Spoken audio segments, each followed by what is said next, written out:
Hi hello welcome to my channel. Bigg Boss first day నుంచే చాలా ఇంట్రెస్టింగ్గా ఉంది ఈసారి. అయితే అందరూ తెలియని వాళ్ళని తీసుకున్నారు, అసలు నచ్చలేదు మాకు కంటెస్టెంట్స్ అని బయట టాక్ వస్తుంది. కానీ గేమ్ అయితే చాలా ఇంట్రెస్టింగ్గానే ఉంది. ఫస్ట్ డే చాలా సీరియస్గా తీసుకున్నారు కంటెస్టెంట్స్. ఎందుకంటే బిగ్ బాస్కి ఒకసారి ఎంటర్ అయ్యాక ఇంకా టైం ఉండదు, టైం తీసుకొని మెల్లగా ఆడదామంటే కుదరదు. ఫస్ట్ డే నుంచే గేమ్ మొదలు పెట్టాలని వాళ్ళు మెంటల్గా ఫిక్స్ అయిపోయి వచ్చినట్టున్నారు. సో ఫస్ట్ డేనే చాలా సీరియస్గా గేమ్ ఆడారు. అయితే ఈసారి కెప్టెన్ ఉండరని చెప్పారు కదా, కెప్టెన్కి బదులుగా ముగ్గురు చీఫ్స్ని పెట్టారు. పెద్ద తేడా ఏం లేదు, ప్రతిసారి కెప్టెన్ ఉంటారు, రేషన్ మేనేజర్ ఉంటారు, వాళ్ళకి మళ్ళీ ఒక అసిస్టెంట్ ఉంటారు. అలాగే ఈసారి ముగ్గురు చీఫ్స్ని పెట్టారు. కాకపోతే తేడా ఏంటంటే వాళ్ళకి ఇమ్యూనిటీ ఉండదు. ప్రతిసారి ఏమో కెప్టెన్ ఉంటే ఒక వారం ఇమ్యూనిటీ వస్తుంది దానికి. కాకపోతే ఈ చీఫ్స్ని పెట్టారు కాబట్టి వీళ్ళకి ఇమ్యూనిటీ ఉండదు. జస్ట్ ఒక పవర్స్ ఇస్తారేమో, హౌస్ని ఎలా మెయింటైన్ చేయాలి, ఎవరికి ఏం పనులు అప్పచెప్పాలి అని చెప్పేసి ఆ చీఫ్స్ కోసం టాస్క్లు ఆడి గెలవాలన్నమాట. నిన్న గేమ్లో నైనిక, నిఖిల్ అండ్ యష్మి చీఫ్స్గా సెలెక్ట్ అయ్యారు. నిఖిల్ అండ్ నైనిక టాస్క్లు ఆడి గేమ్ చీఫ్స్గా గెలిచారు. వాళ్ళిద్దరు కలిసి యష్మిని మూడో చీఫ్గా సెలెక్ట్ చేసుకున్నారు ఉన్న వాళ్ళలో. అయితే నైనిక చాలా బాగా ఆడింది, చాలా ఫ్లెక్సిబుల్గా ఉన్నట్టు అనిపించింది ఆమె బాడీ అంతా. ఎందుకంటే ఆమె డాన్సర్ కాబట్టి ఆ థ్రెడ్స్ ఒక్కొక్కటి కట్ చేస్తుంటే దాని మీద నిలబడి లాస్ట్ వరకు కూడా నిలబడి చాలా బాగా ఆడింది. సో ఆమె ట్రై చేసింది, కానీ ఫస్ట్ టైం నిఖిల్ గెలిచాడు, నెక్స్ట్ గేమ్లో నైనిక గెలిచింది. సో యష్మిని వీళ్ళిద్దరు కలిసి డిసైడ్ చేసుకొని సెలెక్ట్ చేసుకున్నారు. కానీ ఆ విషయం సోనియా ఆకులకు నచ్చలేదు. ఎందుకో యష్మి అంటే ఆమెకు నచ్చలేనట్టుంది. ఆమెను ఎందుకు సెలెక్ట్ చేసుకున్నారు, వేరే వాళ్ళు ఉన్నారు కదా అని చెప్పేసి గొడవ పడుతుంది వాళ్ళతో. అది మా ఇష్టం కదా, ఉన్న వాళ్ళలో మేము సెలెక్ట్ చేసుకుంటామని వాళ్ళు అన్నా కానీ వినట్లేదు. నబీల్ ఉన్నాడు, ఇంకా వేరే వాళ్ళు ఉన్నారు, మీరు ఆమెనే ఎందుకు సెలెక్ట్ చేసుకున్నారు, ఫ్రెండ్షిప్ అని, బయాస్డ్ అని ఏవేవో మాటలు అనింది. కానీ యష్మి చాలా స్ట్రాంగ్ కంటెస్టెంట్, చాలా బాగా మెచ్యూర్డ్గా ఉంది. ఆమెను సెలెక్ట్ చేసుకోవడం కరెక్టే అని అనిపించింది నాకైతే. కానీ వీళ్ళు ఫ్రెండ్స్ కాబట్టి ఆమెను సెలెక్ట్ చేసుకున్నారు అన్నట్టు ఆమె సోనియా ఫీల్ అయింది. అందుకే అలా వాళ్ళతో ఆర్గ్యుమెంట్ చేసింది కొద్దిసేపు. సో మొత్తానికైతే నిఖిల్, నైనిక అండ్ యష్మి చీఫ్స్గా సెలెక్ట్ అయ్యారు. సోనియా ఆకుల చాలా గట్టిగా మాట్లాడుతుంది, వాయిస్ బాగా రేస్ చేస్తుంది. కానీ ప్రతి విషయంలో ఇట్లా గొడవ పడితే మాత్రం చూసే వాళ్ళకి చిరాకు వస్తుంది. యాక్చువల్గా ఇక్కడ యష్మి విషయంలో ఆమె వాదించడం కరెక్ట్ కాదు. ఉన్న వాళ్ళలో కొంచెం స్ట్రాంగ్ అనిపించింది. ఇంటిని మెయింటైన్ చేయగలిగేది, కమాండ్ చేయగలిగే వాళ్ళలో యష్మి బెటర్ అనుకొని వాళ్ళు సెలెక్ట్ చేశారు. కానీ ఆ విషయంలో కూడా వేరే వాళ్ళకి లేని బాధ ఈమెకే ఎందుకో మరి తెలియలేదు. అండ్ శేఖర్ భాష విషయంలో ఆరెంజెస్తో ఆడుకునే విషయంలో మాత్రం ఆమె మాట్లాడింది కరెక్టే. కొంతమందికి నిజంగా ఓసిడి ఉంటుంది, కింద పడ్డది లేకపోతే అట్లా ఆడుకున్న వాటిని తినాలనిపించదు, అది కరెక్ట్గానే చెప్పింది. అక్కడ శేఖర్ భాషతో వాదించిన విషయం కరెక్టే. అందరూ అలా తినలేరు, మీరు ఎక్కడైనా పడేసుకొని తినండి, అక్కడ పెట్టకండి అని చెప్పేసి ఆ విషయంలో కరెక్ట్గానే మాట్లాడింది. కానీ మళ్ళీ బేబక్క విషయంలో మీరు వంట విషయంలో ఇగ్నోర్ చేస్తున్నారని చెప్పేసి ఆమెను కూడా హర్ట్ చేసింది. సో ఇలా ప్రతిదానికి గొడవ పడడానికి చూస్తుందామె, ఎందుకో మరి తెలీదు. గొడవ పడితే నా మీద ఎక్కువ కంటెంట్ వస్తుందని అనుకుంటుందో లేకపోతే ఆమె క్యారెక్టర్ అంతేనో తెలియదు, కానీ ప్రతి విషయంలో బాగా గొడవలు పెట్టుకుంటుంది. ఫస్ట్ డే నుంచే స్టార్ట్ చేసింది. సో సోనియా ఆకుల విషయం ఇలా ఉంటే నాగమణికంట పెద్ద తలనొప్పిగా మారాడు ఇంట్లో వాళ్ళకి చూసే వాళ్ళకి కూడా. ప్రతి విషయం ఆయన నెగిటివ్గానే ఆలోచిస్తున్నాడు. నిఖిల్ ఏదో మంచిగా చెప్పడానికి వచ్చాడు ఆయనకు, ఆదిత్య ఓం గారు నీకు సారీ చెప్పడానికి వస్తున్నాడు, కొంచెం పెద్ద ఆయన కదా రెస్పెక్ట్ అంటే, నాకు పెద్ద ఆయన చిన్న ఆయన అని లేదు, నీకైతే తెలుస్తుంది, నువ్వు ఆ ప్లేస్లో ఉంటే తెలుస్తుంది, నా పాస్ట్ మీకు తెలుసా అని చెప్పేసి ప్రతిసారి ఆయన పాస్ట్ గురించి చెప్తున్నాడు. సో ఎదుటి వాళ్ళు చెప్పే విషయం అసలు వినకుండా వాదిస్తూనే ఉన్నాడు, చెప్పేది అర్థం చేసుకోవట్లేదు, ఎంతసేపు నా పాస్ట్ అని అంటున్నాడు.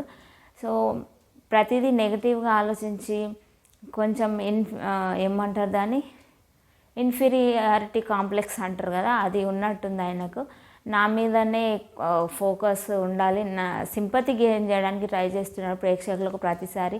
నా పాస్ట్ ఇదని చెప్పి లాస్ట్ టైం పల్లవి ప్రశాంత్ నేను రైతు బిడ్డను అని చెప్పి ఎట్లా సింపతి గెయిన్ చేశాడో, సో ఈయన కూడా అట్లా ట్రై చేస్తున్నట్టు అనిపించింది. ఇది నాగమణి కంట విషయానికి వస్తే. ఇక శేఖర్ భాష విషయానికి వస్తే ఆయన ఆటో పంచులతో జనాలను సావగొడుతున్నాడు. ప్రతి దానికి ఏదో ఒకటి చెప్పి అక్కడ అట్లీస్ట్ కొంతమంది నవ్విస్తున్నాడు, కొంతమందికి చిరాకు తెప్పిస్తున్నాడు. ఎగ్జాంపుల్గా నిన్న ఆనియన్కి ఆపోజిట్ ఏదంటే ఆనిస్తాను అంట, ఆనిస్తానంట. సో ఇలాంటి జోకులు చెప్పి నవ్విస్తున్నాడు అక్కడ.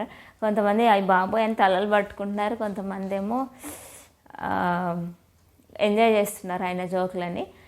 సో ఫస్ట్ డేకి ఆయన లోపల ఉన్న టాలెంట్ని మొత్తం బయట పెట్టడానికి చూస్తున్నాడు ఆర్జే. కోర్స్ ఆర్జేస్ అంటే అలానే ఉంటారు. ఆయన బయట కూడా రేడియోలో విన్నప్పుడు ఇలాంటి జోకులు చాలానే వేస్తుంటాడు.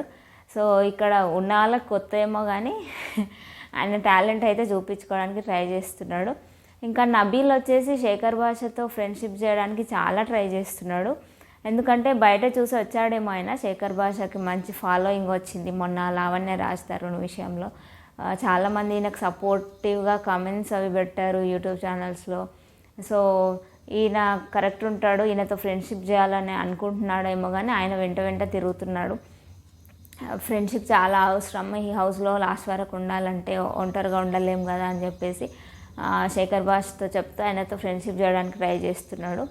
ఇంకా ప్రేరణ, విష్ణుప్రియ అయితే చాలా యాక్టివ్గా ఉంటుంది అని అనుకున్నాం. కాకపోతే ఫస్ట్ డేనే కదా, ఇంకా చూడాలి. ప్రస్తుతానికి అయితే సైలెంట్గా ఉన్నట్టు అనిపించింది. ఏమంత యాక్టివ్గా పార్టిసిపేషన్ లేదు, ఎక్కువ స్క్రీన్ స్పేస్ కూడా లేదు ఆమెకు. అంటే ఏం చేయట్లేదు, ఏమన్నా చేస్తే ఆటోమేటిక్గా కెమెరాలు ఆమె వైపు పోతాయి. కొంచెం సైలెంట్గా ఉన్నట్టు అనిపించింది.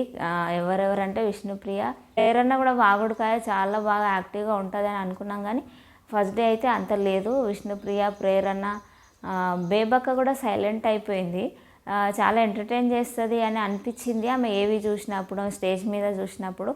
కాకపోతే హౌస్లోకి వెళ్ళాక ఒక్కొక్కరిని చూసి ఆమె కొంచెం సైలెంట్ అయిపోయింది, సాఫ్ట్ అయిపోయింది. మరి ఆమె క్యారెక్టర్ అంతేనా లేకపోతే అర్థం చేసుకోవడానికి ట్రై చేస్తుందా వీళ్ళని అర్థం కావట్లేదు. కానీ ప్రతి విషయానికి ఇట్లా ఆర్గ్యుమెంట్ చేయకుండా ఓకే అని చెప్పేసి తీసుకుంటుంది ఆమె మంచిగానే, పాజిటివ్గానే.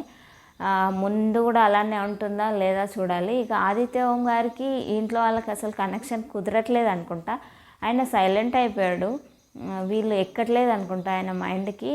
అండ్ లాంగ్వేజ్ ప్రాబ్లం కూడా ఉంది ఆయనకి. బిగ్ బాస్ ఏదైనా అనౌన్స్ చేసినప్పుడు ఇలానే చూస్తున్నాడు, అర్థం కావట్లేదు సరిగా లాంగ్వేజ్. సో లాంగ్వేజ్ ప్రాబ్లం ఒకటి ఉంది.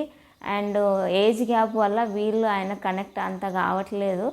మరి ముందు ఇంకా అవుతారేమో చూడాలి. కొంచెం సపరేట్గానే ఉంటున్నాడు ఆయన నాగమణి కంట. ఇద్దరు సపరేట్గా ఉంటున్నారు. ఈ నాగమణి కంటే ఆయనలో ఆయన మాట్లాడుకుంటూ ఏదేదో చెప్పుకుంటున్నాడు కెమెరాలకి. సో ప్రస్తుతానికైతే ఇలా ఉంది హౌస్లో పరిస్థితి. ఫస్ట్ డే అయితే బాగానే నడిచింది, సీరియస్గానే గేమ్స్ ఆడారు, గొడవలు కూడా బాగానే జరిగినాయి, గాసిప్స్ కూడా జరుగుతున్నాయి. కిరాక్ సీతకు కూడా నిఖిల్ నచ్చలేదు. అది వెళ్ళి మణికంఠతో మాట్లాడుతుంది. ఏదో విషయంలో పక్కకి వెళ్ళి ఆడుకో అని అన్నాడట నిఖిల్.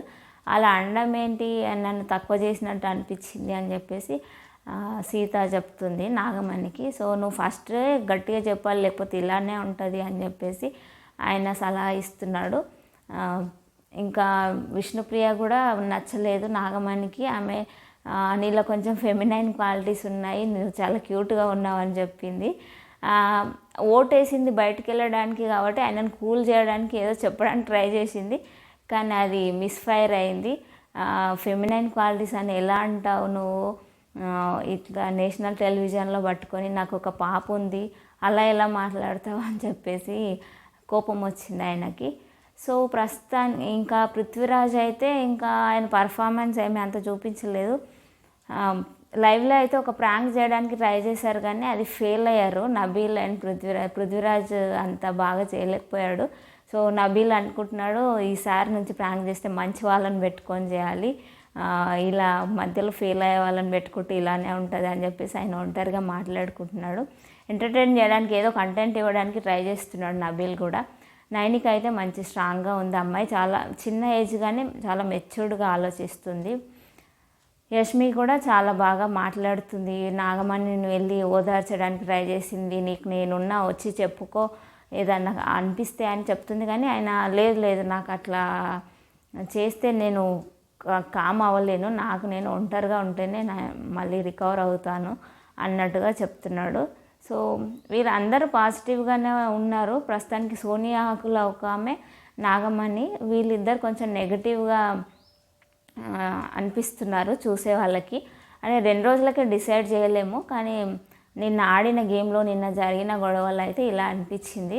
సో ప్రస్తుతానికైతే ఇంట్రెస్టింగ్గానే ఉంది. అనుకున్నట్టుగా ఎవరినో పట్టుకొచ్చారు, ఎవర్రా వీళ్ళంతా, చూడాలనిపించట్లేదు అన్నట్టుగా ఏం లేదు. సీజన్ చూసిన 2 రోజులకైతే పర్లేదు, బాగానే పోతుంది.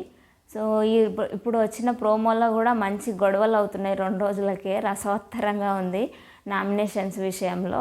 సో పర్లేదు, బాగానే ఉంది. ఇది first day review. Thank you so much. Subscribe to my channel.